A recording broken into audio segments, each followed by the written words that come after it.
30-35 साल की जो राजनीति का ह्रास हुआ है, केवल विधायक नाम मात्र का बना, एमपी नाम मात्र का बना।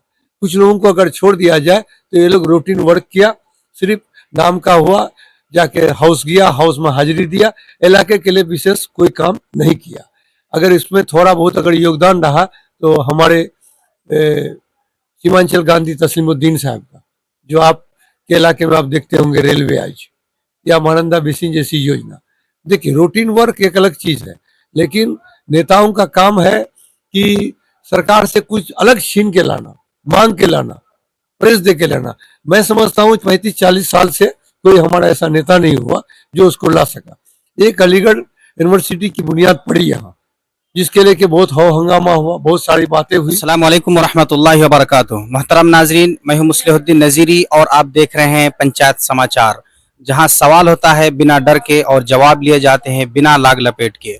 आज हमारे साथ मौजूद हैं किशनगंज जिला के बहादुरगंज क्षेत्र से एक जाना माना चेहरा जो किसी तारुफ के मोहताज नहीं है। हमारे साथ मौजूद है जन स्वराज पार्टी के किशनगंज डिस्ट्रिक्ट के जिला अध्यक्ष जनाब प्रोफेसर मोहम्मद मुसव्विर आलम साहब। आज हम उनसे बातचीत करेंगे जन स्वराज पार्टी की नीतियों के बारे में और वक्फ बिल और इसी तरीके से अभी जो वोटर कार्ड संशोधन का बिल आया है या इस तरह की तमाम चीज़ों पर हम बातचीत करेंगे, खुल के बातचीत करेंगे। सबसे पहले सर हम आपका इस्तकबाल करते हैं, स्वागत करते हैं। बहुत बहुत शुक्रिया आपका, आप यहाँ आए और हमसे कुछ जानना चाहते हैं, इसके लिए आपका शुक्रिया बहुत बहुत। सर, राजनीतिक में आपके आने का जो क्या लक्ष्य है या किस इरादे से आप आए हैं? क्योंकि आप एक प्रोफेसर, आप टीचर रहे हैं, तालीम की दुनिया से हटकर आप फिर राजनीति को ज्वाइन किए, इसके पीछे क्या कारण रही होगी? देखिए, तालीम की दुनिया में तो आप लोग सर विदित हैं, जानते हैं कि मैं पढ़ाई करते करते ही यहाँ उस क्षेत्र में, क्योंकि तालीम के मामले में, शिक्षा के मामले में क्षेत्र बहुत पीछे है। हमसे जो प्रयास हुआ, जैसे कि बहादुरगंज कॉलेज का नाम सुने होंगे, मेरा रिजल्ट भी नहीं हुआ था एमए का, लेकिन उसी समय हमने आके कॉलेज खोला जो आज चल रहा है। ये गर्ल्स हाई स्कूल जो देख रहे हैं, ये मेरा ही प्रस्ताव था, हम ही ने एस्टेब्लिश किया था, बाद में उसको प्रोजेक्ट में दे दिया गया। तो तालीम ही एक ऐसा चीज है, एक ऐसा हथियार है जिससे आप दुनिया में कुछ कर सकते हैं। नॉलेज अगर आपको नहीं होगा, ज्ञान नहीं होगा, तो आप दुनिया में अधूरा है। तो मोटा मोटी जो हम लोग का ये क्षेत्र है, तालीम के मामले में हमेशा पीछे रहा। सरकारी स्तर पर भी इसे कुछ ध्यान नहीं दिया गया। आज तक हमारे यहाँ जितने भी कॉलेजेज हैं, चाहे मारवाड़ी कॉलेज है, नेहरू कॉलेज है, बहादुरगंज कॉलेज है, ठाकुरगंज कॉलेज है, या जितने भी कॉलेजेज हैं या हाई स्कूल है, सबको यहाँ के लोगों ने अपनी मेहनत से एस्टेब्लिश किया। बाद में उसका सरकारीकरण हुआ या लिया गया। तो कहने का मतलब है कि सरकार हमेशा से इस इलाके की अनदेखी किया है। मैं पढ़ने के जमाने से ही, छात्र जीवन से ही राजनीति में थोड़ा बहुत हिस्सा लेते रहा। जेपी आंदोलन के समय भी हम लोग थोड़ा बहुत सक्रिय हुए, जबकि बहुत छोटे थे उस टाइम में। तो क्योंकि मेरा परिवार भी कहीं ना कहीं, मेरे परिवार के लोग भी राजनीति में रहते थे, तो मौका मिलता था, बहुत मौका मिला लोगों के साथ रहने का। नजमुद्दीन साहब के साथ, तस्लीमुद्दीन साहब के साथ, आज़ाद साहब के साथ, इन लोगों के साथ रहने का मौका मिला। फिर बाद में बागी साहब भी थे। तो उन लोगों का जो सोच था, अभी की सोच में बहुत अंतर है। गरचे उस समय संसाधन बहुत कम था, लेकिन वो लोगों ने बेसरों सामान्य की हालत में जो कुछ भी किया, एक पॉजिटिव सोच में किया। लेकिन पिछले जो 20-25 साल से, 30 साल से, मोटा मोटी 30-35 साल कह दीजिए, 30-35 साल की जो राजनीति का ह्रास हुआ है, केवल विधायक नाम मात्र का बना, एमपी नाम मात्र का बना। कुछ लोगों को अगर छोड़ दिया जाए तो ये लोग रूटीन वर्क किया, सिर्फ नाम का हुआ, जाके हाउस गया, हाउस में हाजिरी दिया, इलाके के लिए विशेष कोई काम नहीं किया। अगर इसमें थोड़ा बहुत अगर योगदान रहा तो हमारे सीमांचल गांधी तस्लीमुद्दीन साहब का, जो आपके इलाके में आप देखते होंगे रेलवे आज, या मानंदा बेसिन जैसी योजना। देखिए, रूटीन वर्क एक अलग चीज है, लेकिन नेताओं का काम है कि सरकार से कुछ अलग छीन के लाना, मांग के लाना, प्रेस दे के लाना। मैं समझता हूँ 35-40 साल से कोई हमारा ऐसा नेता नहीं हुआ जो उसको ला सका। एक अलीगढ़ यूनिवर्सिटी की बुनियाद पड़ी यहाँ, जिसके लेके बहुत हो हंगामा हुआ, बहुत सारी बातें हुई, लेकिन आज तक आधा अधूरा रहा, जैसन का तैसन पड़ा हुआ है, उसमें भी नहीं दिया गया। तो जानबूझ के सरकारें या हमारे जनप्रतिनिधि जो हुए इतना मजबूत नहीं हुए जो उसको ला सके। इसलिए मैंने सोचा कि जिंदगी की, मैं कॉलेज से भी अब रिटायर हो गया हूँ, तो सोचता हूँ मैं दो बार चुनाव भी लड़ा हूँ, चुनाव में लोगों ने मुझे अच्छा खासा समर्थन दिया। तो राजनीति जो चुनाव जो होता है गणित का खेल होता है, थोड़ा इधर उधर से, कभी 2700 से, कभी 5-7 हजार से, इस तरह से हम चुनाव हारे, लेकिन लोगों का हमको जो समर्थन है कभी कम नहीं हुआ। कहीं ना कहीं आज के दौर में जो धन बल का प्रभाव है उसमें हम लोग पिछड़ गए, इसलिए शायद नहीं आ सके। तो सोचा इस बार एक, बिहार की स्थिति आज बद से बदतर हो गई है। आज हम लोग, मैंने 65 के बाद से जो बिहार का गिरावट देखने को मिली, आज हम हिंदुस्तान के सबसे पिछड़े राज्य में है, सबसे गरीब राज्य में है, सबसे अशिक्षित राज्य में है, भ्रष्टाचार चरम सीमा पर है। तो ऐसे मौके पर प्रशांत किशोर जी एक न्यू मिशन और एक न्यू विजन लेके आए, तो लोगों ने सोचा कि उनका साथ दिया जाए। देखते हैं लोग अप्रिशिएट कर रहे हैं, अच्छे लोग उससे जुड़ रहे हैं। वो भी मेरे घर पे आए और हमसे अप्रोच किया, बोला भाई जो भी कोई अच्छा काम करे उसका साथ देना चाहिए। इसी नज़रिए से मैं उनके साथ जुड़ा हूँ। और जहाँ तक का चुनाव होता है, चुनाव इसलिए लड़ा जाता है, वैसे सेवा राजनीति तो वैसे भी कर सकते हैं, मैं कर ही रहा हूँ, लेकिन चुनाव के माध्यम से जब तक आप सत्ता में नहीं जाइएगा, किसी चीज को आप जमीन पर उतार नहीं पाएगा। इसी नजरिया से पुनः इस बार चुनाव लड़ना चाहता हूँ और इंशाअल्लाह लड़ूंगा। और देखिए जनता का जो फैसला होगा वो सर आंखों पर होगा। जनता से कहेंगे कि आपने हमेशा साथ दिया है, एक बार मेरा आखिरी है, उम्र के इस पादान पे है कि अब नहीं चाहते हैं कि और ज्यादा हो, इसलिए लास्ट में कहेंगे कि एक बार मौका दीजिए, यही कहेंगे। सर आप 2015 का इलेक्शन, विधानसभा इलेक्शन लड़े, उसके बाद 2020 में आप इलेक्शन नहीं लड़े। अब 2025 में इलेक्शन लड़ने जा रहे हैं और उस वक्त जो आप लड़े वो दूसरी पार्टी से लड़े, फिर 2020 में आप दूसरी पार्टी में थे, अब जन स्वराज का दामन आपने थामा। आखिर बिहार में कई पार्टियां लड़ रही हैं, गठबंधन के तरफ से हो या एनडीए की तरफ से हो, लेकिन आपने प्रशांत जी का ही दामन क्यों थामा? क्या उसमें खासियत आपको नजर आई? क्योंकि इन लोगों को सबको देख लिया गया। आज मोटा मोटी बिहार की राजनीति पूरे हिंदुस्तान की राजनीति, गठबंधन की राजनीति चलती है। जब आप मुताला कीजिएगा तो जब हमें आजादी मिली उस वक्त हम बिहार के 10 अग्रणी राज्यों में थे, मैंने हिंदुस्तान का जो स्टेट है सारा, तो उसमें हम 10 नंबर के लेवल में हमेशा रहे, आजादी के बाद से लेके 65 तक। 65 के बाद से लगातार हरास होते गया और 95 में तक आते आते हम 28वां नंबर पर पहुंच गए। 95 के बाद लालू जी आए, वो भी 2005 तक शासन किए। कोई उसमें विकास, कोई उसमें नहीं हो सका, आगे नहीं बढ़ सका, जस का तस आखिरी पादान में हम रहे। फिर 2005 से आज 2025 तक लगभग मैंने एनडीए की सरकार रही, भाजपा और नीतीश जी की। यहाँ भी आज भी हम उसी मुकाम पर हैं।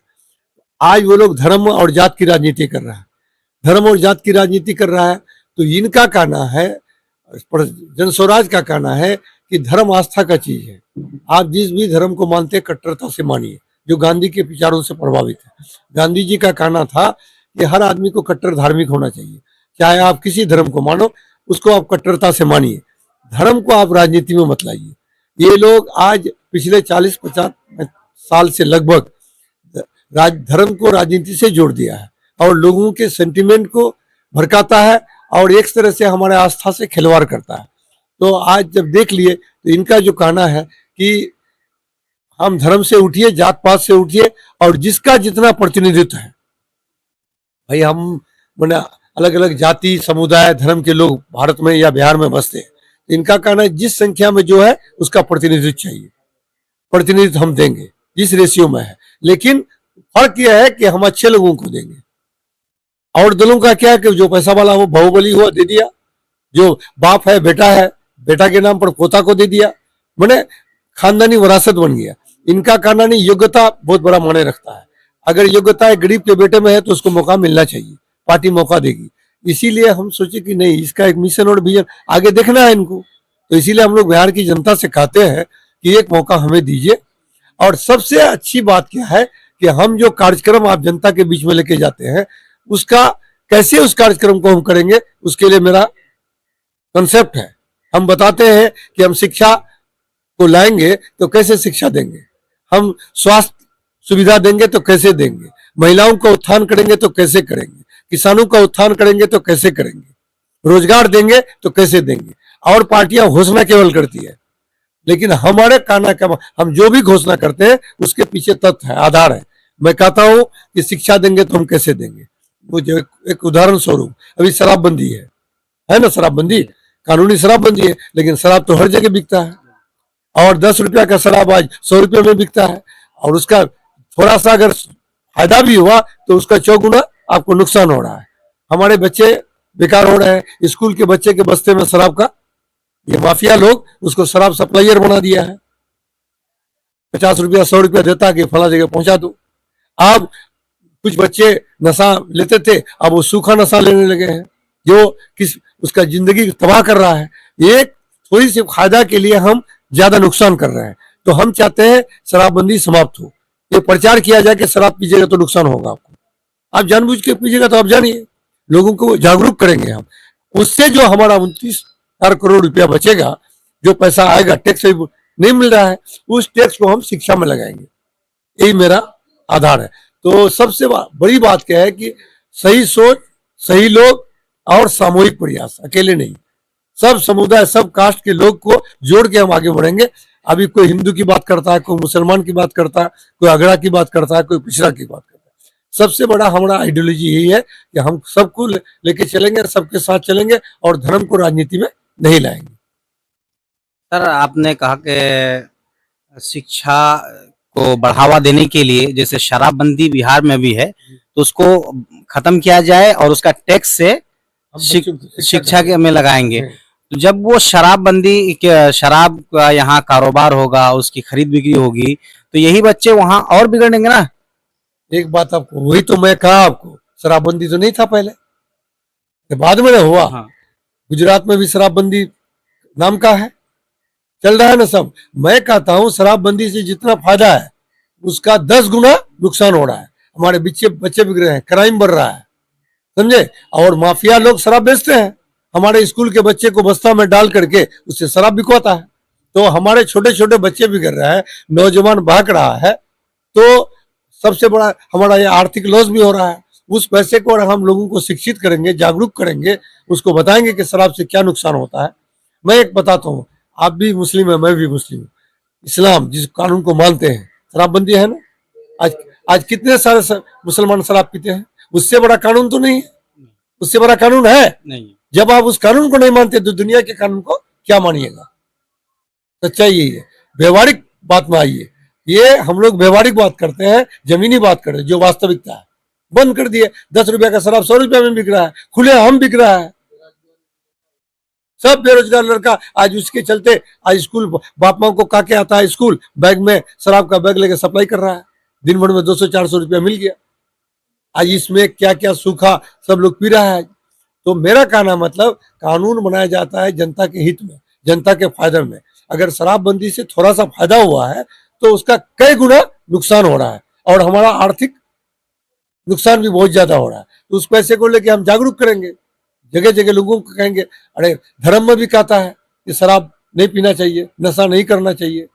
गांधी जी जैसा लोगों ने प्रचार, गांधी जी ने कभी नहीं कहा कि हम शराबबंदी करना है, नशा से दूर रहिए, ये ने कहा था। दूर करने के लिए उसको जागरूक करना पड़ेगा ना। तो आपका जो सवाल है या आपकी जो सोच है पार्टी की वो ये कि ऑफिशियली शराबबंदी करके फिर इलीगल तरीके से उसको बढ़ावा जो मिल रहा है और हो रहा है काम, उसको रोकने के लिए सबसे पहले लोगों को जागरूक करना होगा, लोगों को जगाना होगा कि इससे हानि होता है, नुकसान होता है। ये आपका कहने का मतलब। बिल्कुल। और उससे जो मेरा नुकसान हो रहा है आर्थिक, और उससे मेरे नौजवान बिगड़ रहे हैं और माफिया लोग शराब बेच करके मालामाल हो रहे हैं। आज पुलिस प्रशासन मैंने आधा उसमें घुसा हुआ है, सप्लायर बन के, समझे। और दूसरी बात, आज क्राइम बढ़ रहा है, शराब का नशा है। अब 1 रुपया का शराब आज 10 रुपया में मिल रहा है, तो भाई उसको तो शराब की आदत लगी तो पिएगा ही, तो क्राइम करेगा वो। क्राइम भी बढ़ रहा है, नौजवान बिगड़ रहे हैं, माफिया लोग बड़ा हो रहा है, पुलिस प्रशासन आज उसी के पीछे शराब का छानबीन में लगा हुआ है।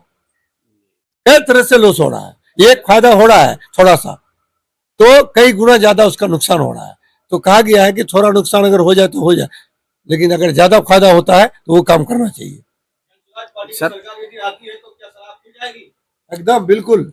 सर जन स्वराज पार्टी आपने ज्वाइन किया, और जिसके बारे में अभी कई तरफ से, कई पार्टियों की तरफ से भी ये इल्जाम आ रहा है कि ये बीजेपी की सहयोगी टीम है, या यूं कहिए कि बीजेपी की बी टीम है। ऐसे समय में आप ऐसे दलों को क्या जवाब देना चाहेंगे? अरे राजनीति में आरोप प्रत्यारोप होते रहता है, क्यों किसके खिलाफ नहीं कर रहा। आज कौन दल है आपके यहाँ? है हिंदुस्तान में कोई दल? 32 या 34 दल का गठबंधन से सरकार चल रही है, एनडीए। 26 या 27 दल का गठबंधन से एनडीए चल रहा है कि नहीं भाई?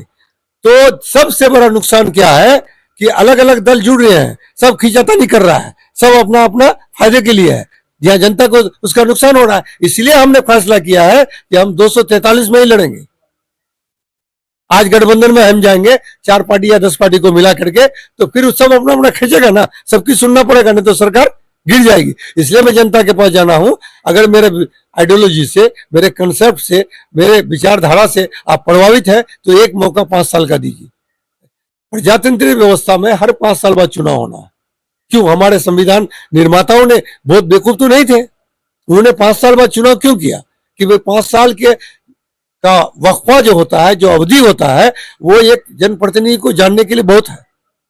आप 15 साल, 20 साल, दादा, पोता, बेटा, अरे ये क्या कर रहे हैं? बाहुबली, धन बली, तो फिर जब प्रजातंत्र रहा कहाँ? सर अभी बिहार में वोटर रिवीजन को लेकर के कहीं ना कहीं लोगों के मन में संदेह है, और ये सवाल उठ रहा है कि ये एक चोर दरवाजा है एनआरसी और सीएए का। तो ऐसे स्थिति में और इस चुनाव आयोग के इस फैसले को लेकर के आपकी पार्टी जन स्वराज का क्या स्टैंड है, और इसके लिए क्या कदम उठा रही है? हमारे पार्टी जन स्वराज का स्पष्ट यह है कि ये जो किया जा रहा है वो सरासर गलत है, और इसका मकसद ध्रुवीकरण करना है। भाजपा या एनडीए के पास आज कोई एजेंडा नहीं है, वो सिर्फ हिंदू और मुसलमान करना जानती है। हिंदू मुसलमान जैसे भी हो, चाहे मंदिर को प्रकरण को लेके हो, चाहे और जितना मुद्दा हुआ, 3 तलाक हो, कश्मीर का 370 हो, एनआरसी हो, सीए हो, उसके पास कुछ नहीं है, न कोई एजेंडा है, न कोई नीति है, न कोई वसूल है। समझे? वो सिर्फ चाहता है कि अल्पसंख्यक को के नाम पर हम यहाँ बहुसंख्यक हिंदू को खतरा पहुंचाएंगे। खतरा हो रहा है, इस बात से डराएंगे, इसकी आबादी बढ़ रही है, उसका फला बढ़ रहा है। अरे भाई, आपके पास कानून है, व्यवस्था है, सब कुछ है।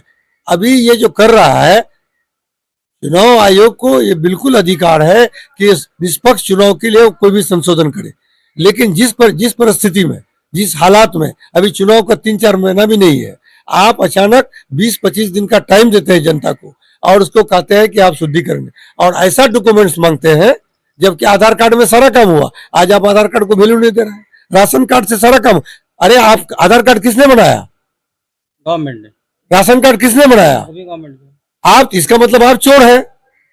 पहले आप रिजाइन कीजिए, लोकसभा भंग कीजिए। अभी 2024 में आप जीते हैं चुनाव इसी वोटर लिस्ट से ना। अगर वो वोटर लिस्ट गलत था तो आपने गलत चुनाव जीता। आप रिजाइन कीजिए, लोकसभा भंग कीजिए, टाइम लीजिए, 6 महीना, साल भर, एकदम एक एक घर जाके। मैं भी चाहता हूं कोई विदेशी क्यों रहेगा भारत में, कोई विदेश को निकाला जाना चाहिए, चाहे वो किसी समुदाय, किसी कास्ट का हो, किसी बिरादरी का हो, उसको निकले। लेकिन अनावश्यक आप मानसिक तनाव देने के लिए, लोगों को टॉर्चर करने के लिए, लोगों को परेशान करने के लिए ये काम कर रहे हैं। संभव है 20 दिन में? नहीं। तो इसका मतलब क्या है? अनाप शनाप में काट, जैसे महाराष्ट्र में किया। लोग तो भाई रोजी रोटी का मसला उसको पता है, मेरे जैसा लोगों को मांगा जाएगा तो हमको बनाना पड़ेगा। अभी देखते हैं ये महारथी लोग हैं भाजपा के, गिरिराज सिंह, वो सम्राट चौधरी, जिसको अपना उसका दादा कमाएगा तो दे सकेगा वो? अरे सम्राट चौधरी और गिरिराज का दादा कमाएंगे तो दे सकेगा वो निवासी प्रमाण पत्र? तो ये तो सिर्फ बड़गड़ाने का मामला है और होगा कुछ नहीं। ये भारत है, हिंदुस्तान में इसका कितना आया वक्ती तौर पर नुकसान होगा, लेकिन मैं कहेंगे कि हर वोटर से और खास के बुद्धिजीवी लोगों से कि बेचारा हम लोग का इलाका गरीब है, यहाँ बाहर का इलाका है, किसी के पास कोई डॉक्यूमेंट था भी तो आज वो नहीं है उसके पास, अच्छे अच्छे पढ़े लिखे लोगों के पास नहीं है, तो गरीब गुरबा आम आदमी, उसमें हिंदू और मुसलमान नहीं है। आप जाके उठा के देखिए रिकॉर्ड, आज जाके आप ब्लॉक में उठा लीजिए रिकॉर्ड, कितने लोगों ने निवासी प्रमाण पत्र, उसमें हिंदू क्या है मुसलमान क्या है। अब वो लोग एक मैंने नेरेटिव सेट कर रहा है कि ये मुसलमान का इलाका है, किशनगंज में इतना बढ़ गया, अरे किशनगंज तो तीसरा जिला है। आज आप निवासी मांगते हैं वोटर लिस्ट के, तो आज ना बनाएगा, कल हमको जरूरत नहीं थी तो हम नहीं बनाए। आप पहले देखो कितना है, आबादी 70% मुसलमानों की है और पिछड़ा है, वो अशिक्षित है, रोजगार नहीं है उसके पास, पेट भरेगा पहले न निवासी प्रमाण पत्र बना के घर में रखेगा वो। तो ये सब प्रोपेगेंडा है। चुनाव आयोग को चाहिए कि ठीक है चुनाव का टाइम बढ़ा दीजिए, चुनाव का टाइम बढ़ा दीजिए, 6 महीना साल भर लीजिए, बढ़िया से छानबीन कीजिए घर घर जा करके, तब जाके वो इलेक्शन कराइए।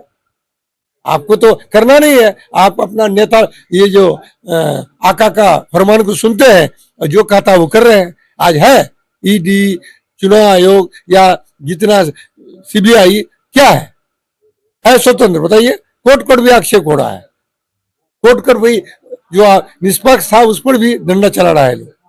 तो क्या करेगा, अगर इस तरह होते रहेगा तो गृह युद्ध होगा, गृह युद्ध होगा। लोग चुप तो नहीं बैठेंगे ना भाई, मेरे साथ अन्याय किएगा, एक सीमा होता है, हम बर्दाश्त करेंगे, जब मेरी जान पड़ाएगी तो मैं आपको भी नहीं छोड़ूंगा। तो गृह युद्ध होगा, गृह युद्ध होगा तो फिर देश बटेगा, चाहे वो हिंदुओं। मैं हर उस नेता का, हर उस पार्टी का खिलाफ हूं जो राजनीति में धर्म को लाना चाहता है। धर्म आस्था का चीज है, यकीन का चीज है, विश्वास का चीज है, और उसको सख्ती से मानना चाहिए चाहे जिस धर्म का हो।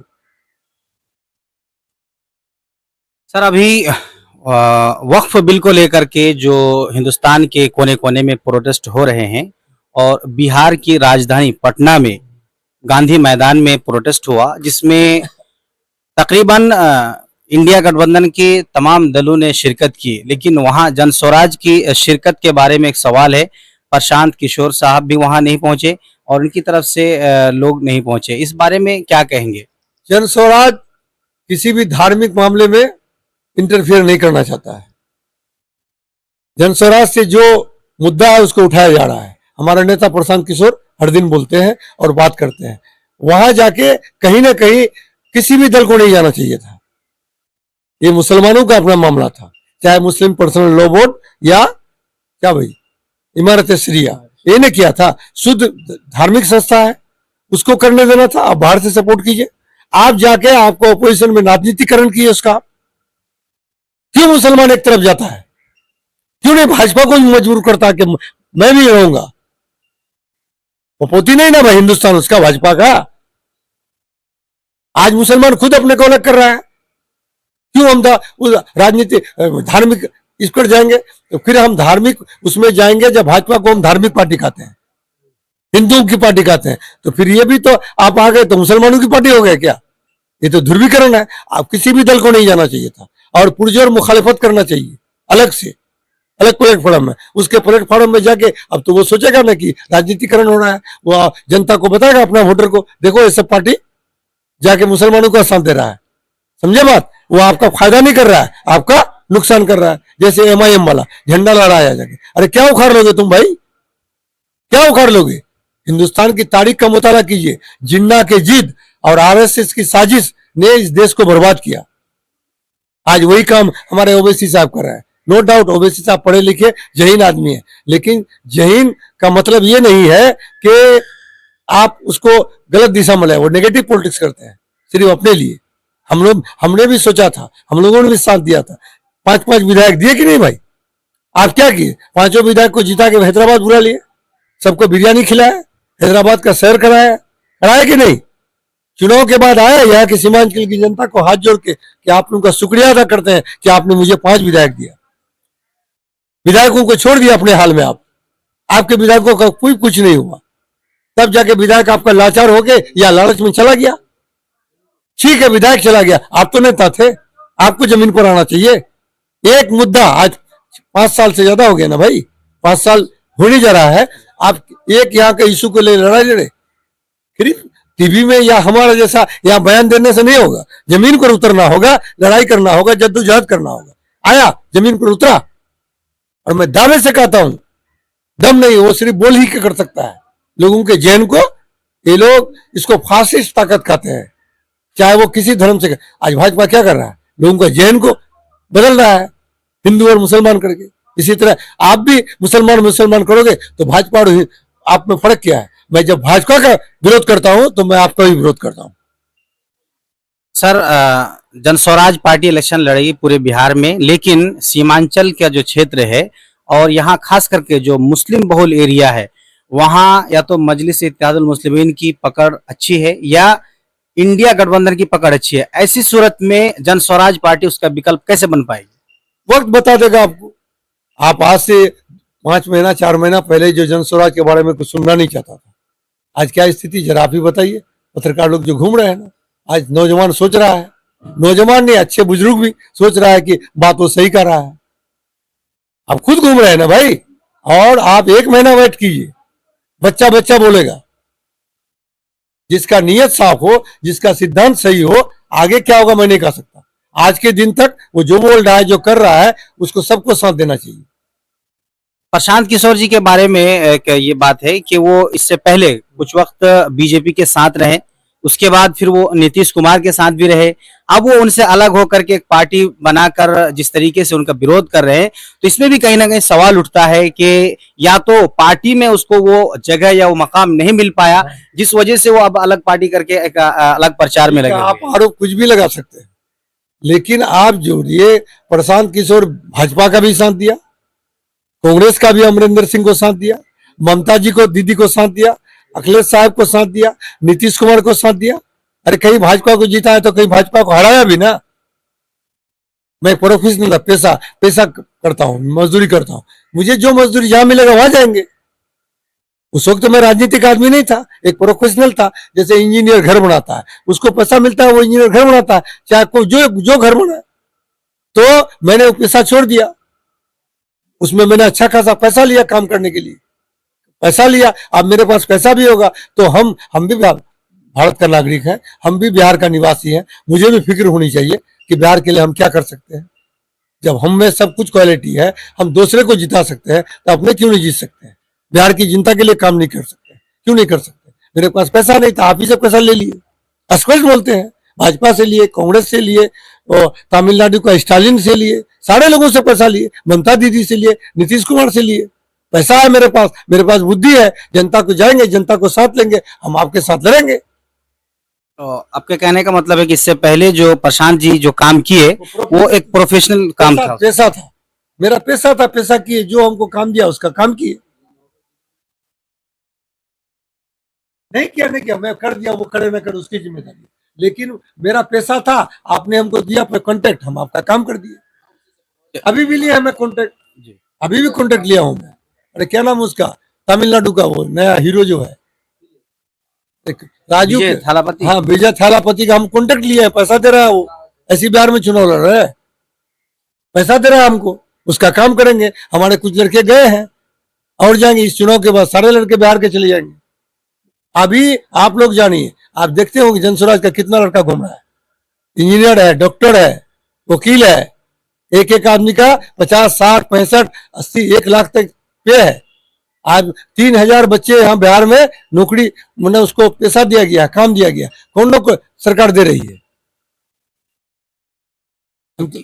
बिहार से एक जो मिशन चला है पलायन रोको रोजगार दो, इसको लेकर के प्रशांत जी का क्या रोड मैप है? कैसे यहाँ की जो युवा और इतनी तादाद में, छोटी मोटी तादाद में, बहुत भारी तादाद में विदेशों का और दूर दराज का सफर करते हैं, ऐसी सूरत में क्या रोड मैप है? कैसे लोगों को कैसे रोका जाएगा? देख, रोजगार में अपने आपको हम कहें, रोजगार खत्म करने का 2 ही मूल मंत्र है, शिक्षा, ज्ञान अगर हो जाएगा तो उसको उस लायक बना दिएगा तो रोजगार हो पा जाएगा।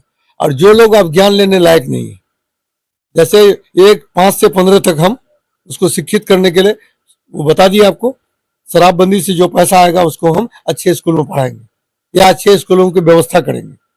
अब रहा 15 से 30 का मामला, या उससे ज्यादा का मामला, उसके लिए हम है कि आज 10,000 12,000 रुपया के लिए गुजरात जाता है, महाराष्ट्र जाता है, कलकत्ता जाता है, मतलब दूसरे राज्यों में जाता है, उसको रोजगार हम यहाँ देंगे। बोले कैसे देंगे? इसलिए देंगे कि आज हमारे यहाँ बिहार में भी बैंक है ना, यहाँ नियम है बैंक का, आरबीआई का इंस्ट्रक्शन है, गाइडलाइन है कि अगर 100 रुपया जमा होता है तो उसमें 70 रुपया यहीं के मुकामी लोगों को ऋण देना है। लेकिन ये लोग करता क्या है, 70 रुपया जो है वो बाहर के पूंजीपतियों को देता है। वो पूंजीपति मेरा ही पैसा लेके वहां फैक्ट्री खोलता है, और मेरा बच्चा, मेरा भाई, मेरा बेटा जाके वहां मजदूरी करता है। और मोदी जी गुजरात में जाके बुलेट ट्रेन चलाते हैं, हमारे यहाँ पैसेंजर ट्रेन चलाते हैं, ताकि हमारे लोग जाएं। क्या हम लोग गाली खाते रहेंगे? तो उस रोजगार देने के लिए उन बैंक का पैसा जो मेरा बाहर जाता है, हम उसको रोकेंगे कि इसको बिहार में ही देना पड़ेगा। बिहार में कम ब्याज में कुछ सरकार सपोर्ट करके हम ऐसे नौजवानों को उसका रोजगार खड़ा कराएंगे, ताकि 10-12 हजार का रोजगार उसको यही मिले। सर, आप जिस क्षेत्र से हैं, किशनगंज जिला से, यहाँ बहुत सारी समस्याओं का सामना लोगों को करना पड़ता है, खुसूसन जब जैसे कि आपने कहा कि शिक्षा, उसके अलावा स्वास्थ्य विभाग में यहाँ बहुत ज्यादा करप्शन है। स्वास्थ्य विभाग में हालात ये है कि जो पंचायत लेवल पे जो हॉस्पिटल्स है, वहां सिर्फ बकरी और गाय भैंस बांधने का काम आता है। ऐसी सूरत में जन स्वराज पार्टी का क्या स्टैंड रहेगा कि लोकल जो ये एरिया है, जो पंचायत लेवल पे या ब्लॉक लेवल पे, ऐसे स्वास्थ्य विभाग के बारे में क्या आपकी ट्रेजेडी है? जब मालिक ही चोर होगा तो उसका नौकर तो चोर होगा ही।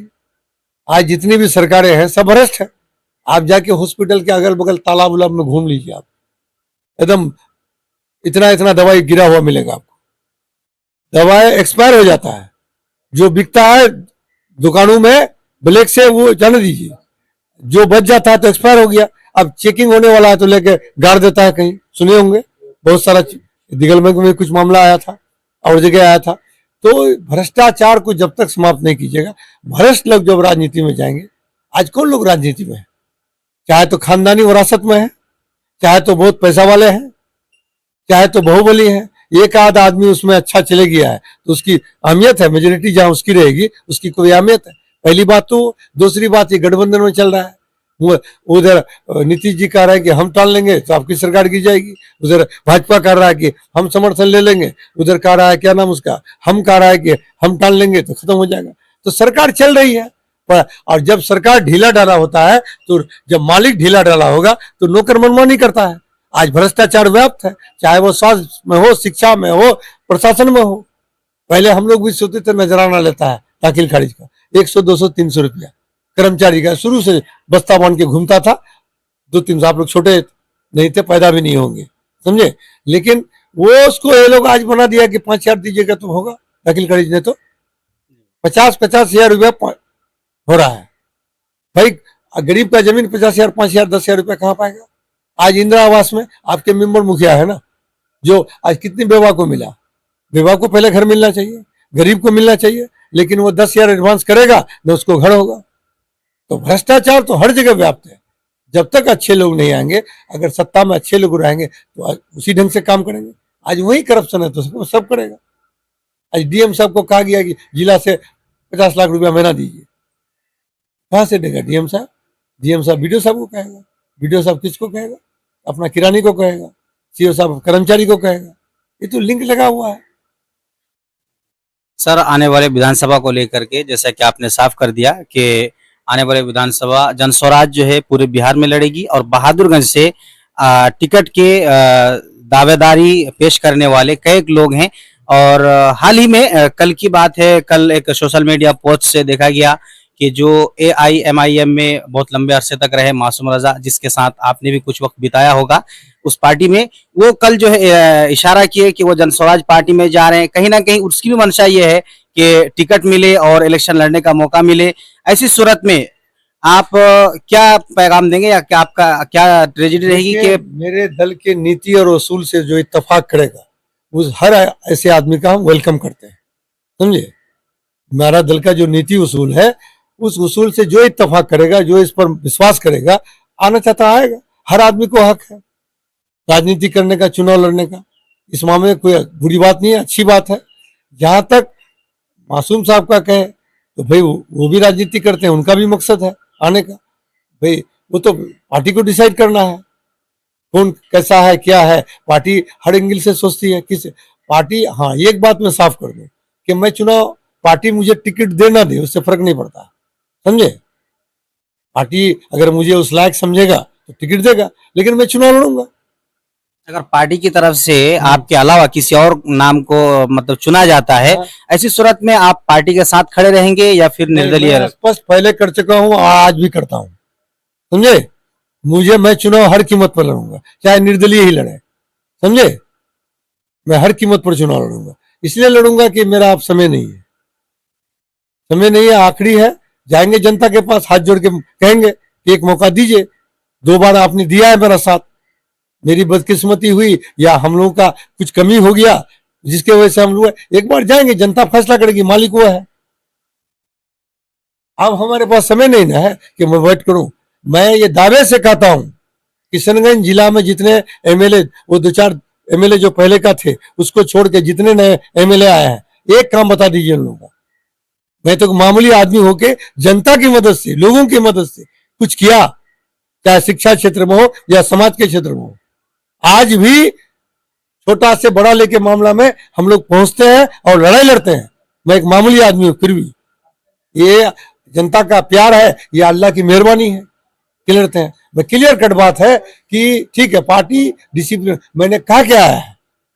हाँ, हमसे कोई अच्छा कैंडिडेट मिले आप उसको दीजिए। मैं नहीं कहता मैं बहुत अच्छा हूं, मेरे अंदर भी बहुत कमी है, लेकिन हमसे अच्छा कैंडिडेट दे कोई। जैसा कि अगले साल मेरे साथ चीट हुआ, क्या मैं पैसा नहीं दिया इसलिए ना भाई, मालूम है कि नहीं आप लोगों को। एमआईएम में सिर्फ इसलिए हम गया था कि कुछ दिन के लिए इन लोगों को धक्का देना चाहिए।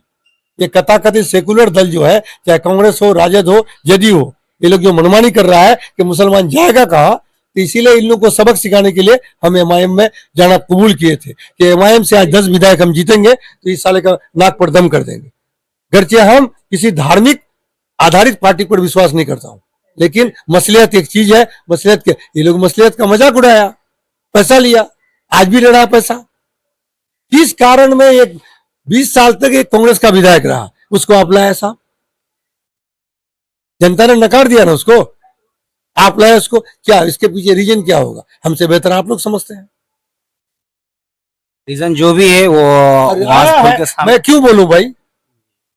तो आपका स्टैंड क्लियर है कि अगर पार्टी की तरफ से दिया तब भी हमसे नहीं। बेहतर कोई कैंडिडेट अच्छा, देगा, बेहतर कैंडिडेट देंगे तो आप सपोर्ट करेंगे एकदम। चलिए, बहुत बहुत शुक्रिया आपका कि आप अपने कीमती वक्त हमें दिए और बहुत सारी बातें हुई जो खुलकर आपने बात रखी, इसके लिए आपका बहुत बहुत शुक्रिया। बहुत बहुत शुक्रिया आपका।